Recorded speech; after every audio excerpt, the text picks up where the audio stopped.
Hey, this is Andrew Lim inviting you to go out on a limb. Hello from Copenhagen, right in front of their main train station here, Central Station in Copenhagen. Excited because this is my third time here in Copenhagen. Always been a fan of the city. I think it's definitely not as pretty as Stockholm, but it's actually really casual, more international. And we're going to do some sightseeing. I know some places I've been, but it's worth revisiting, of course. And the journey here was kind of long because I was supposed to take the SAS flight from Stockholm to Copenhagen.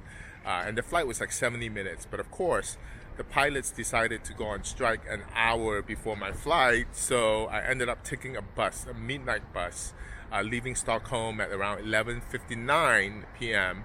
and arriving here in Central Station at 10 in the morning. So it was a 10 hours bus ride. I don't think I want to be on a bus again after that, but it's worth it because I'm excited being here back in Copenhagen again for the third time. So come go on a limb with me. We'll check out Copenhagen together. Folks, before we start, kindly hit the subscribe button and the notify button for new contents that I upload weekly. Thank you. So when you come to Copenhagen, the first thing people ask you to see is the Little Mermaid, which I saw in my previous trips and was greatly disappointed. I mean, it's smaller than I thought. But the other place that people would recommend you to come see is the waterfront. And this is the 17th century waterfront, canal and entertainment district in Copenhagen. You come here, you see that it's actually lined by brightly colored 17th and 18th century townhouses and bars, cafes and restaurants, and come alive especially in the summer with a live band and people dancing on the square. The canal actually harbors a lot of historical wooden ships as well. So it's definitely a great place to stop by in the summer. I know it's a tourist trap, but it's actually a very lively neighborhood.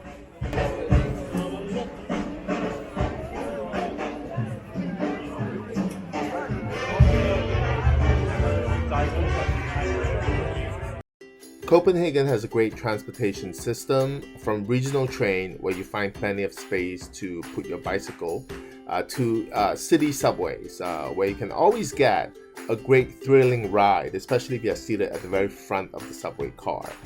You'll never run out of ways to get around in Copenhagen. The Creative Meatpacking District is a revitalized industrial area known for its trendy dining scenes and buzzing nightlife. If you come here in the summer, you can actually see Danish taking out lawn chairs and just sitting there and chilling.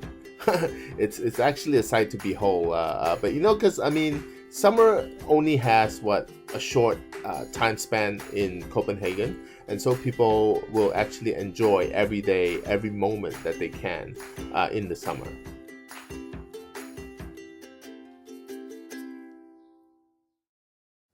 And of course, you have your popular downtown area where you have, also a shopping district. You have a few architecture like the Round Tower, which is a 17th century tower located in central Copenhagen, and one of the many architectural projects of Christian IV of Denmark. It was actually built as an astronomical observatory.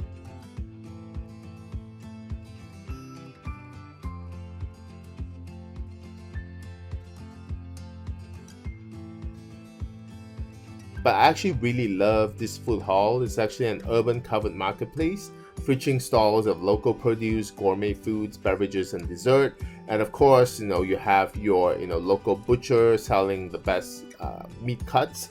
But you also have your place for cooked stuff like open-faced sandwiches, which is popular in Scandinavia, especially Copenhagen. And it's kind of like an open-faced concept as well, but it's not on bread or carbs, it's actually on vegetable, like what I had here, the octopus on cucumber, which is really, really refreshing, and also shrimp on vegetables as well. I love what I call the healthier version of open-faced sandwiches.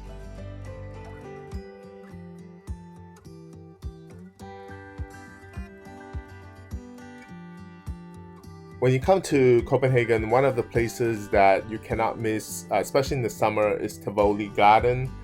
Hey guys, so I'm in the Tivoli Garden, which is one of the more popular recreational parks here in Copenhagen. also simply known as Tivoli, which is an amusement park and beautiful garden located in the heart of Copenhagen. So the park has, about 179 years of history because it was actually opened on August 15, 1843, and is the third oldest operating amusement park in the world.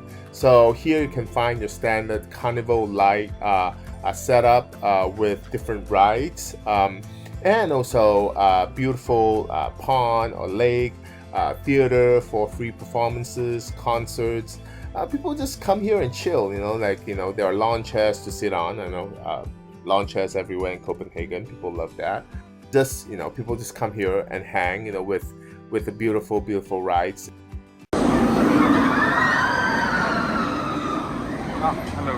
And I think overall, Tivoli Garden, there's certain parts that's really, they definitely pay tribute to Asia, because especially China, because the decor is actually very Chinese setting. I hope they don't use the word Oriental, because I don't like that word, but it's definitely very Chinese setting, with the stage setup, and also certain parts of the park where the entire construction is based on Chinese architecture.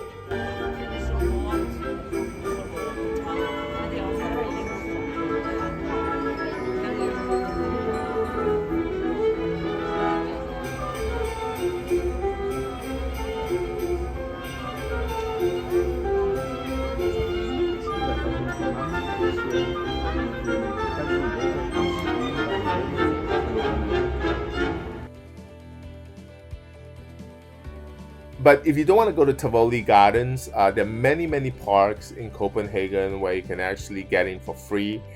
Copenhagen is definitely a city with a lot of parks. It's very serene. Some of the parks even have sculptures for you to look at. And it's definitely a great place to hang in the summer. So there you go. I think, you'll never run out of things to do in the summer in Copenhagen. It's definitely a place to come to during the summer because the weather is pleasant and people are out, and you never run out of things to do.